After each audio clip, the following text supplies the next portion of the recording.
जुल्म है बढ़ता है तो मिट जाता है, जुल्म फिर जुल्म है बढ़ता है तो मिट जाता है।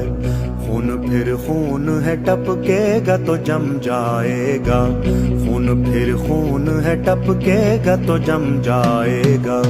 खाके सहरा पे जमे या कफे कातिल पे जमे, फके इंसाफ पे या पाए सलासिल पे जमे, तेरे बेदाद पे या लाशे बिस्मिल पे जमे। खून फिर खून है टपकेगा तो जम जाएगा, जुल्म फिर जुल्म है बढ़ता है तो मिट जाता है। खून फिर खून है टपकेगा तो जम जाएगा।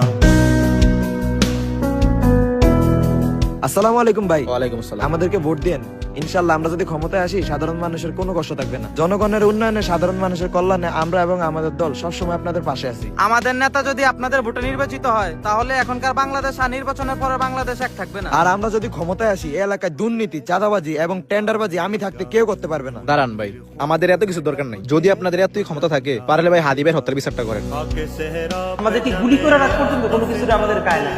যতক্ষণ না পর্যন্ত বুকে বা মাথায় গুলি চলবে ততক্ষণ পর্যন্ত আমরা কোনো স্ট্রাগল মনে করি না। এবং এক্সট্রা কোনো সিকিউরিটি লাগবে না, শুধু আমাদেরকে যদি কেউ গুলি করে মেরে ফেলে তাকে যেন ধরে বিচার করা হয়। আপনি যদি আজকে আমাকে, জাবেরকে, আমাদের টিমকে মেরে ফেলেন এবং তার যদি বিচার করতে না পারেন তাহলে নতুন কেউ জন্ম পাবে না।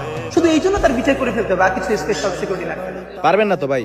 খুনি যদি ব্যক্তি হতো তাহলে তার বিচার করতে পারতেন। খুনি যখন রাষ্ট্র তখন কিভাবে বিচার করবেন বলেন? जम जा এবং সবাই যখন মৃত্যুটাকে ভীষণ ভয় পায়, আমি তখন হাসতে হাসতে আল্লাহর কাছে ভীষণ সন্তুষ্টি নিয়ে পৌঁছতে চাই যে আমি একটা ন্যূনতম ওই জীবনটা লিড করতে পারলাম, যে আমি একটা ইনসাফের হাসি নিয়ে আমি আমার আল্লাহর কাছে পৌঁছতে চাই।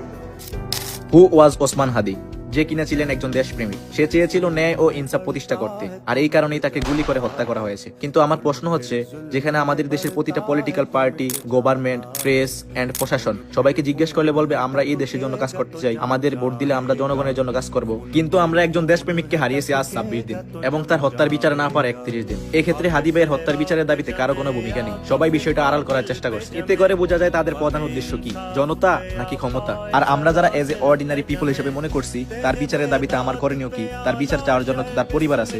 দেখেন ভাই, তিনি শুধুমাত্র একজন পলিটিশিয়ান ছিলেন না। হাদি ভাই আমার সম্পদ, আপনার সম্পদ, আমাদের দেশের সম্পদ। তাই তার হত্যার বিচার চাওয়াটা আমার আপনার দায়িত্ব এবং কর্তব্য। আর যদি আমার ভাইয়ের হত্যার বিচার নাই হয়, আমরা শুধু বলতেই পারবো I am Hadi, we are Hadi, কিন্তু কখনোই আর হাদিরা জন্মাবে না। ন্যায় ও ইনসাফের পক্ষে কথা বলার মতো কেউ সাহস পাবে না। তাই আমার ভাই শহীদ শরীফ ওসমান হাদি ভাইয়ের হত্যার বিচার করতেই হবে।